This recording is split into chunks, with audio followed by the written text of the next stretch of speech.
आज की वीडियो में हम टीबी के बारे में बात करने वाले हैं, जिसे कि हम आम भाषा में क्षय रोग भी बोलते हैं। ये एक बैक्टीरिया के द्वारा होता है जिसका नाम है माइकोबैक्टीरियम ट्यूबरकुलोसिस। आमतौर पर यह हमारे फेफड़ों को प्रभावित करता है। हम जानेंगे आप इसे कैसे पहचान सकते हैं, यानी कि हमें इसमें क्या क्या लक्षण देखने को मिलते हैं और इसका कैसे इलाज किया जाता है। डॉक्टर टीबी हो जाने पर क्या क्या दवाएं देते हैं। और ये वीडियो केवल आपकी जानकारी के लिए, आपको इनमें से कोई भी दवा इस्तेमाल नहीं करनी है। तो पहले हम बात करते हैं इसके साइन या फिर हम इसे कैसे पहचानते हैं। नंबर 1, 3 हफ्ते से ज़्यादा समय से कफ या फिर खांसी, यानी कि यदि किसी को 3 हफ्ते से ज़्यादा समय से खांसी आती है जिसमें कि उसे एंटीबायोटिक्स से भी आराम नहीं मिलता है। नंबर 2, फीवर यानी कि बुखार। नंबर 3, नाइट स्वेट यानी कि रात में पसीना आना।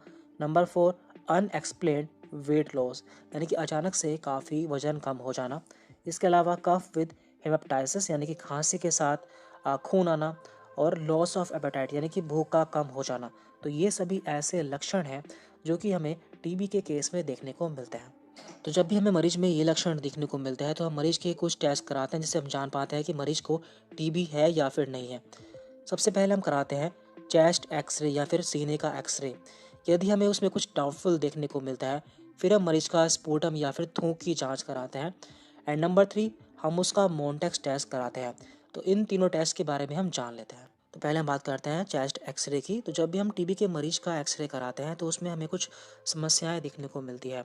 Number 1, hilar lymphadenopathy. देखिए पूरे शरीर की तरह हमारे लंग्स में भी कुछ लिम्फ नोड पाए जाते हैं या ग्रंथियां पाई जाती हैं जो कि हमारी इम्यूनिटी को मेंटेन करती हैं। तो ये हमारा राइट हाइलर पॉइंट है, जबकि ये हमारा लेफ्ट हाइलर पॉइंट है। तो जब भी हमारे लंग्स में या फिर फेफड़ों में इन्फेक्शन हो जाता है या टीबी हो जाता है तो इनमें सूजन आ जाती है या फिर ये बड़े हो जाते हैं। तो आप देख पा रहे हैं इस इमेज में जो लिम्फ नोड है वो बड़े हो चुके हैं, जिसे कि हम कहते हैं हाइलर लिम्फेडिनोपैथी।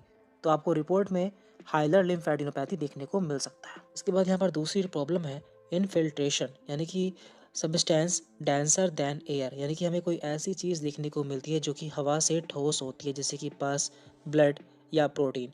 तो ये भी किसी इन्फेक्शन या फिर टीबी के कारण हो सकता है। और लास्ट है फ्लूइड या फिर प्लूरल फ्लूइड, यानी कि लंग्स में पानी भर जाना। तो हमें ये भी देखने को मिल सकता है। तो इसे हम कैसे पहचानते हैं? तो आप सामने देख पा रहे हैं जो इमेज है, ये हमारे नॉर्मल लंग्स की या फिर सामान्य फेफड़ों की है। तो जो नीचे होते हैं ये जो नुकीले पॉइंट हैं इन्हें हम सीपी एंगल्स कहते हैं। तो सामान्य तौर पर ये बिल्कुल नीचे से नुकीले होते हैं। लेकिन जब भी हमारे लंग्स में पानी भर जाता है तो देखिए इस साइड में इनका जो नुकीलापन था वो ख़त्म हो चुका है और यहाँ से ये पूरा वाइट हो चुका है, मीन्स इसमें पानी देखने को मिल रहा है। तो यदि हमें ये सभी पॉइंट्स देखने को मिलते हैं तो मीन्स पेशेंट को या मरीज को टीबी हो सकता है। इसके बाद यहाँ पर दूसरा टेस्ट है स्पूटम टेस्ट, जो कि टीबी को कंफर्म मानने के लिए कराया जाता है।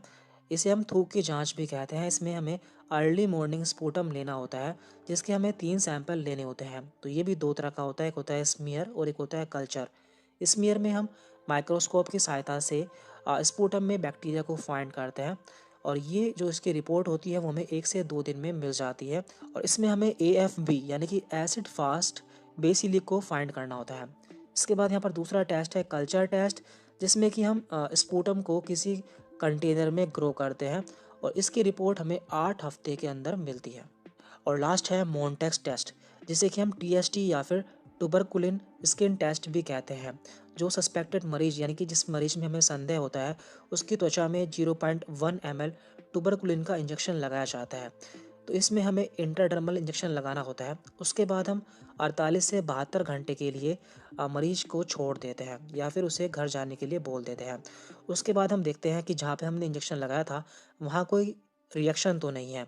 यदि हमें रिएक्शन देखने को मिलती है मीन्स टीबी पॉजिटिव है, मीन्स मरीज को टीबी है। अब हम जान लेते हैं कि यदि किसी मरीज को टीबी निकलता है तो उसमें उसका क्या इलाज किया जाता है या फिर उसे कौन सी दवाएं दी जाती हैं। टीबी के मरीज को 5 तरह की दवाएं दी जाती हैं, जिसमें पहली दवा है आइसोनियाजिड, जिसे कि हम H से दर्शाते हैं। दूसरी है रिफाम्सिन और तीसरी है यहाँ पर इथाम्ब्यूटॉल। फोर्थ है पायराजीनामाइड एंड फिफ्थ है स्टेप्टोमाइसिन। तो इनकी डोज भी यहाँ पे दी हुई है। जैसे कि आइसोनियाजाइड की जो डोज होती है वो 4 से 6 mg प्रति केजी के हिसाब से देनी होती है, यानी कि ऑन एवरेज 5 mg प्रति केजी के हिसाब से देनी होती है। तो इसे हम कैसे कैलकुलेट करते हैं उसे भी हम एक बार जान लेते हैं। अब मान लीजिए कोई व्यक्ति है जिसका वेट है 75 kg और उसकी डोज निकलती है 5 mg प्रति केजी, यानी कि उसे हमें 5 मिलीग्राम प्रति केजी के हिसाब से कोई दवा देनी है और जो उसकी फ्रीक्वेंसी है वंस पर डे, यानी कि हमें उसे ये दवा दिन में एक बार देनी होती है। तो हम यहाँ पर 75 को 5 से मल्टीप्लाई करेंगे तो यहाँ पर आएगा 375 mg, यानी कि हम उसे डेली 375 mg दवा दे सकते हैं। तो इस तरह से यहाँ पर बाकी दवाओं की डोज भी दी हुई है और उनके रूट भी दिए हुए हैं। ये सभी दवाएं ओरल यानी कि मुंह के द्वारा देनी होती है।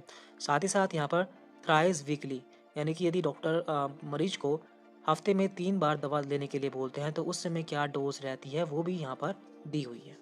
अब हम जान लेते हैं कि कौन से मरीज को कौन सी दवाएं देनी होती है। WHO ने टीबी के मरीज को 2 कैटेगरी में डिवाइड किया है। Category 1 sputum positive new patient, यानी कि ऐसे मरीज जिनका जो थूक वाला टेस्ट होता है वो पॉजिटिव आता है, या फिर जो नए मरीज होते हैं तो उनमें हमें HRZD 2 महीने तक, इसके साथ में HR 4 महीने तक देनी होती है, यानी कि टोटल हमें 6 महीने का जो कोर्स है वो करना होता है, जिसमें कि जो HRZD है वो 2 महीने तक, उसके बाद HR 4 महीने तक देनी होती है। इसके बाद आता है यहाँ पर कैटेगरी 2। इसमें होता है ट्रीटमेंट फेल्योर्स और रिलैप्स्ड केसेस, यानी कि ऐसे केस जो कि ठीक नहीं होते या फिर मरीज को आराम नहीं मिलता, या फिर ऐसे मरीज जिन्हें की टीबी दोबारा हो जाता है। तो इसमें जो गाइडलाइन होती है वो अलग होती है। इसमें ट्रीटमेंट होता है SHRZD 2 महीने के लिए, HRZD 1 महीने के लिए प्लस HRE 5 महीने के लिए। तो इस तरह से यहाँ पर मरीज को दवाएं दी जाती हैं। तो इस तरह से टीबी के मरीज का इलाज किया जाता है। और यहाँ पर हमने जितनी भी दवाएं बताई हैं वो सभी केवल आपकी जानकारी के लिए, आपको कोई भी दवा खुद से इस्तेमाल नहीं करनी है, क्योंकि हर मरीज की कंडीशन में दवा और उसकी डोज अलग हो सकती है। Thank you very much.